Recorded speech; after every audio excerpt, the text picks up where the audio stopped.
À votre avis, combien gagne Thibaut InShape? Squeezie critique le salaire des youtubeurs, Thibaut InShape le prend pour lui et il dévoile son véritable salaire. Vous êtes sur YouTube, vous êtes sur Twitch, vous n'avez pas vu l'article, vous n'avez pas triché, essayez de pas tricher. Jouez le jeu. Avant même de voir, à votre avis, quel est le salaire d'un Thibaut InShape?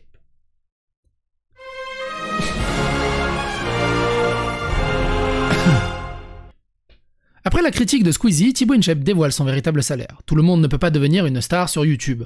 On l'a vu, apparemment c'était une personne sur deux. Et encore plus difficile de pouvoir gagner sa vie en créant du contenu. Seuls quelques-uns parviennent à se dégager un salaire. Parmi eux, Thibaut InShape, suite à une critique de la part de Squeezie concernant le salaire qu'il percevait. Le youtubeur a décidé d'être transparent et de dévoiler réellement ce qu'il touchait via la plateforme. S'emballer un Mars. 4000 euros 4000 euros 4800 euros par mois? Thibaut InShape, en fait, ce que les gens oublient, c'est que Thibaut InShape, c'est pas juste ses vidéos YouTube. Il y a une putain de multinationale derrière. Thibaut InShape répond aux accusations de mensonges de Squeezie. Effectivement, il y a quelques temps, Thibaut InShape avait déclaré dans une vidéo que son salaire provenant de YouTube pouvait varier d'un mois à l'autre. Un salaire qui pouvait sextupler, passant de 500 euros mensuels à 3000 euros en fonction des périodes. Suite à cette révélation, beaucoup avaient été étonnés étant donné la quantité de vidéos mises en ligne sur sa chaîne. Parmi eux, le numéro 1 des youtubeurs français, Squeezie, avait alors déclaré que Thibaut InShape mentait tout simplement à propos des 500 euros par mois qu'il pouvait parfois toucher. Après, c'est toujours pareil. Il y a ce que ta société gagne et ce que tu te verses comme salaire. Il y a ça aussi. Il a vraiment de beaux yeux, Squeezie. Alors, je suis obligé de faire une apartheid. Pour moi, Squeezie, il a un peu les yeux de Terence Hill. Alors, j'espère que vous avez la référence de Terence Hill, bordel de merde, au bout d'un moment. Mais c'est trop cool. Enfin, Terence Hill, c'était un truc de fou. Y a pas une photo de bonne qualité? Bon, vous connaissez Terence Hill au bout d'un moment. Non mais regardez-moi cette gueule. C'était ouf.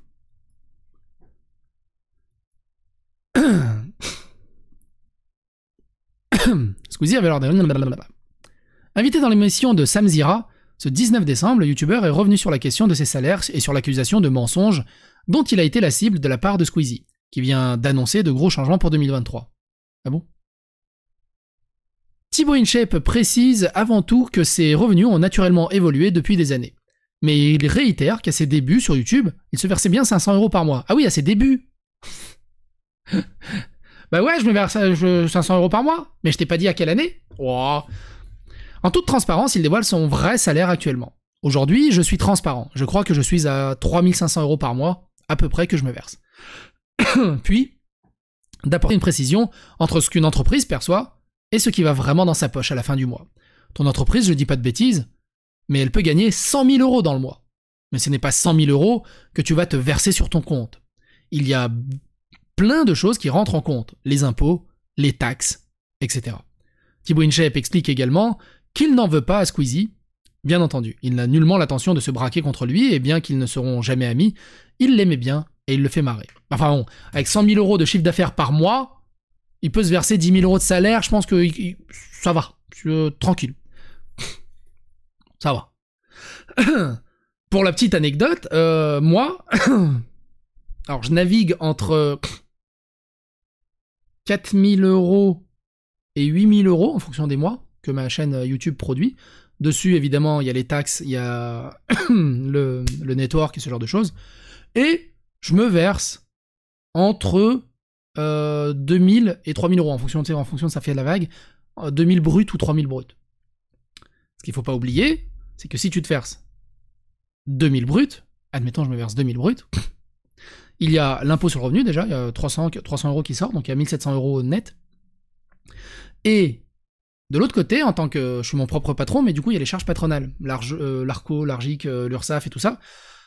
Et c'est ça qu'on oublie souvent, c'est sur les 2000 euros bruts, le patron il paye 1900 euros derrière. En plus. Donc en gros, quand je me verse 2000 euros bruts, bah, j'ai déboursé 4900 euros avec ma boîte. Quand je me verse 3000 euros bruts, je débourse presque 6000 euros avec ma boîte. Donc s'il se verse un salaire de 10 000 euros, à la boîte ça coûtera 20 000 euros. Grosso merdo. Sans parler après l'impôt sur le revenu, les taxes, les impôts, l'URSSAF, où il y a des petites trucs. Mais les charges patronales, c'est un truc de dingue. C'est un truc de dingue. Moi, comme je l'ai déjà dit, je me suis déjà engueulé avec mon patron, parce que moi j'ai envie que mon salaire augmente, et lui il veut pas. Mais de toute façon, le patronat, c'est tous des cons. On a réunion bientôt, d'ailleurs. Ça va être une grosse discussion pour la fin de l'année. Bref, quoi qu'il en soit, n'hésitez pas à donner votre avis, votre opinion dans les commentaires, n'hésitez pas à phagocyter l'algorithme de YouTube. Aidez-moi. Sérieusement, hein, aidez-moi à atteindre le chiffre d'affaires d'un Thibaut InShape, je vous en serai gré, et promis, je me paierai plus que 500 € par mois. Allez, bisous.